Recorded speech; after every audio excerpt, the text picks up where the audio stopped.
This is Howie Mandel and Double J. I love your face. There he is.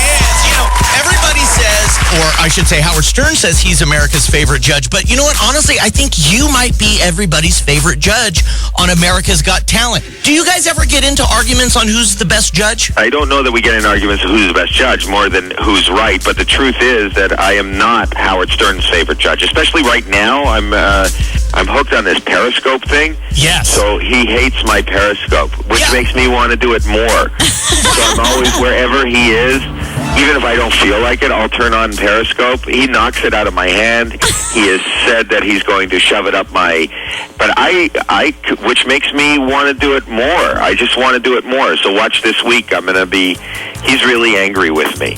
Yeah, but that's I find what I heard. fun. I find that fun. I don't know why. Maybe it's a problem. Maybe I should not be talking to you about it, but a therapist. No, why do I want to annoy Howard? Howie, let me be your therapist. I am a good therapist because I'll give you some really good advice. What you need to do is wait until, you know how you used to bug Piers Morgan all the time and do things to purposely irritate him? Start doing that to Howard Stern. It's his last year. I am right now with I'm doing it with Periscope.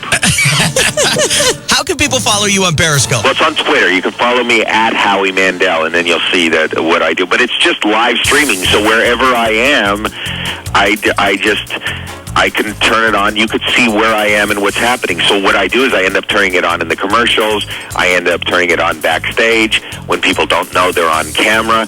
So just capturing my little world sometimes is fun and annoying to others. I say you follow Howard to the bathroom and walk into the bathroom while he's in there. That's exactly what you should do. What is Periscope going to do? They're just going to send you a cease and desist letter, and 5 minutes later, you're back on. That's right. Well, I'm not worried about Periscope. It's Howard that is getting somewhat violent with me.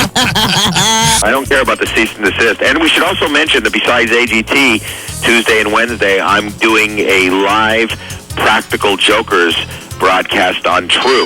Yeah, that's what I wanted to talk to you about. How did you get involved with Sal? I love them. I'm a huge fan of theirs. This is their 100th episode, and I feel honored that they asked me to host it.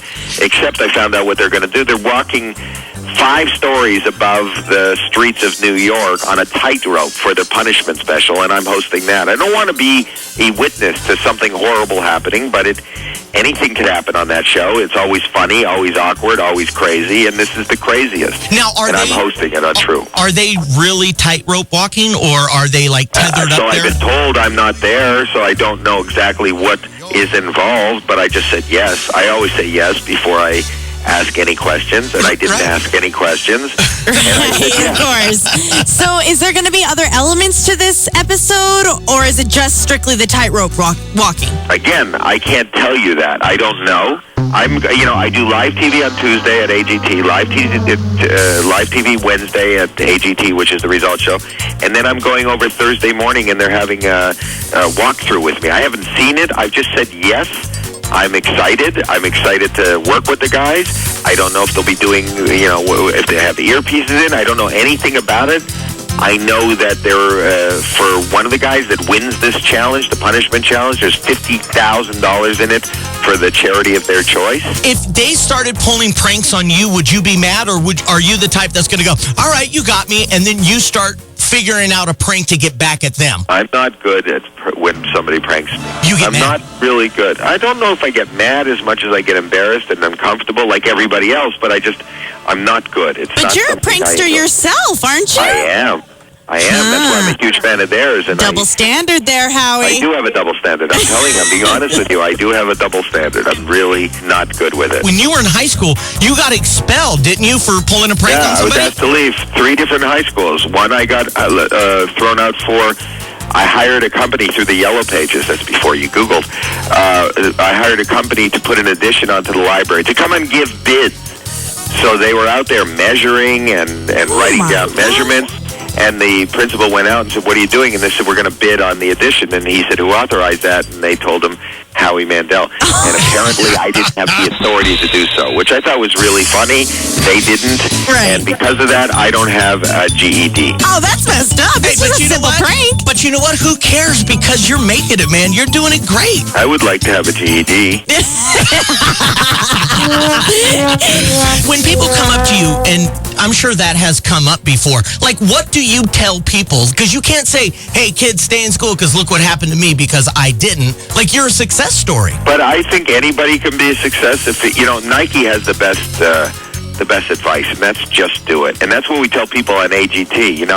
Just every time you think you've seen everything, the next person comes out and you ain't seen nothing yet. And after 10 years, they're just showing up. The fact is that if you have an idea, and I'm not only talking about show business, but just in life, just do it. Just do it. And people always give themselves excuses not to do it. This won't be good. This won't work. This won't.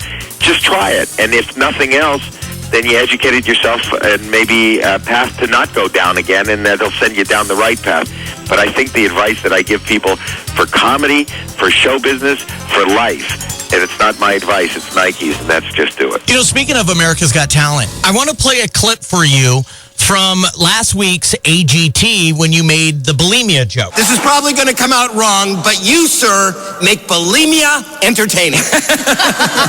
Now, that was a funny joke, but then, I don't know, maybe I'm wrong, but it kind of irritated me that you immediately had to apologize for that. Before I say anything, I just want to take a second and just to apologize. I made a comment earlier. It's live television. I wasn't thinking. I made a light of bulimia, which is a very serious eating disorder and mental health issue. I deal with mental health all the time.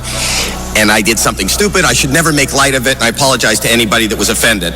I'm not perfect. I make mistakes. When I heard you do that, I thought, man, we can't even goof around anymore without having to come and apologize because everybody has to be so politically correct. Here's my take on that. Yeah. My take on that is this. I made an inappropriate joke about a mental health issue in the moment to get a laugh. As I just said, I'm on Twitter and everything, and I saw it blew up. The network didn't come to me. The show didn't come to me. I made the apology on my own. And that's because when people come to watch AGT, they're sitting there with their family, and if they're offended, you can't knock somebody for being offended or being sensitive or whatever. And I apologized. As a responsible broadcaster, I realized I hurt people's feelings. I may have said something stupid, and I apologize. If you come and see me do live stand-up, I always tell people, don't bring the kids.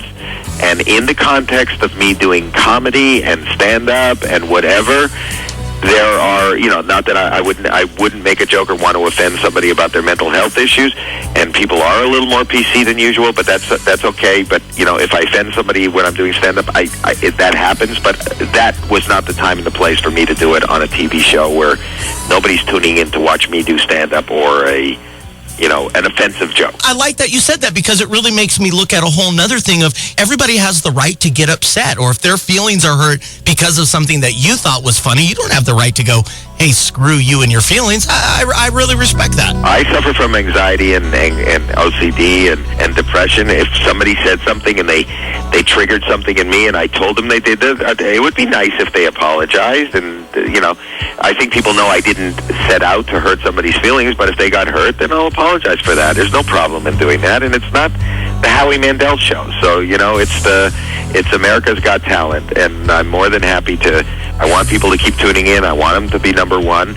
And though I will tell you, if you come and see me live, I might say something offensive. Right. Well, he's a member of the bald community like I am. His name is Howie Mandel, promoting the live 5-story high wire walk in New York City for Impractical Jokers, their 100th episode on True TV. And that is Thursday night, correct? Absolutely. Catch Howie Mandel Thursday night, and then catch him tomorrow night on NBC on AGT. Howie, thanks so much for talking with us, man. And make sure you tweet Howie at Howie Mandel. Thank you. And that's how it's done. Wake up, wake up. Wake up with Double J in the morning. Weekdays 6 a.m. to 10 a.m. on Power 106.7.